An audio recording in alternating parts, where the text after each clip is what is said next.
400 g glatkog pšeničnog brašna, prstohvat soli, opcionalno ako volite i imate, pola korice nešpricanog limuna, 125 g šećera, Dr. Edgar prašak za pecivo, standardno pakiranje 14 g. Dobro promješajte. Razdijelite 3 jaja na žumanjke i bilanjke.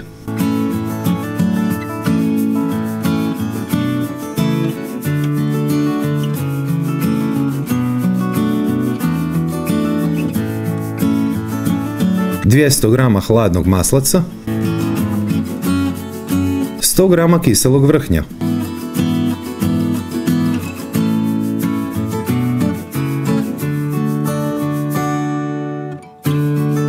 ako će vam se u jednom trenutku činiti da je tijesto suho, vi samo nastavite miješati pa će se lagano maslac grijati i tijesto će postati baš onako kako očekujete. Podijelite na 2 jednaka dijela. Jedan dio spremite u hladnjak 20 minuta. Ne zaboravite spremiti bjelanjke također u hladnjak sve do upotrebe kasnije. Preostalu polovicu tijesta raširite kako pokazujem. 20 g tamnog kakao praha za kolače,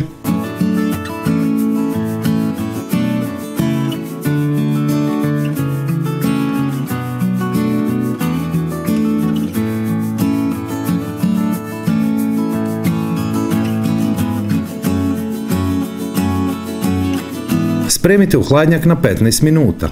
Za to vrijeme napravite premaz za kore. Sok jedne naranče,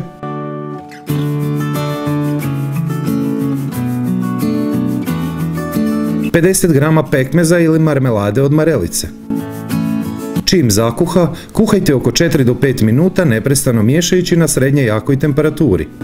Ostavite sa strane da se hladi do upotrebe.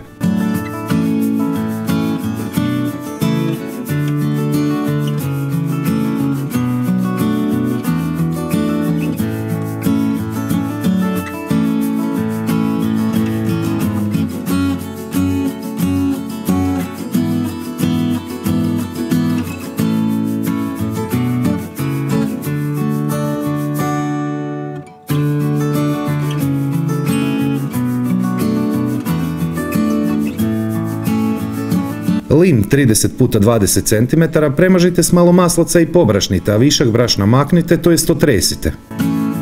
Ovo je jedan način prebacivanja tijesta na lim.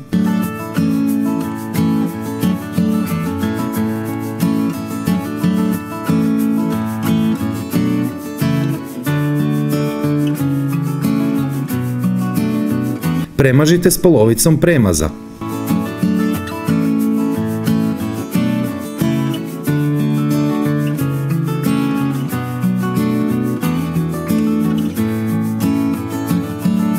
A ovo je drugi način prebacivanja tijesta na lim.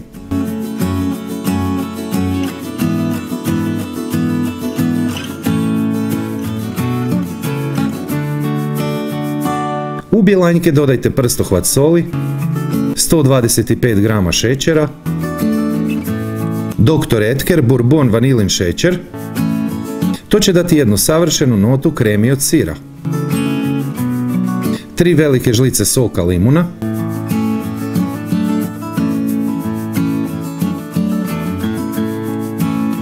miksajte 5 minuta najvećom brzinom.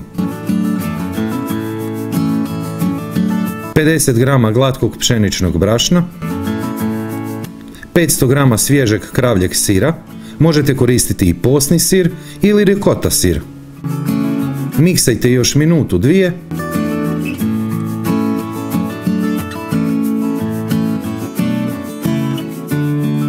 Sada ponovite postupak i preko nadjeva od sira stavite tamnu koru. Premažite preostalom polovicom preljeva i zatvorite s posljednjom svijetlom korom. Također posvuda probušite s vilicom. Pecite na nižem položaju pečnice u prethodno zagrijenoj pečnici 40 minuta na 170 stupnjeva s uključenim gornjim i donjim grijačem. Preokrenite,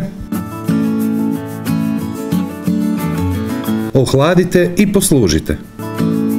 Ispod svakog mog videa je pisani recept, popis sastojaka, postupak i savjeti koji nisu stali u video, ali i preporuke za više od 200 raznih vrsta kolača koje sam do sad pripremao.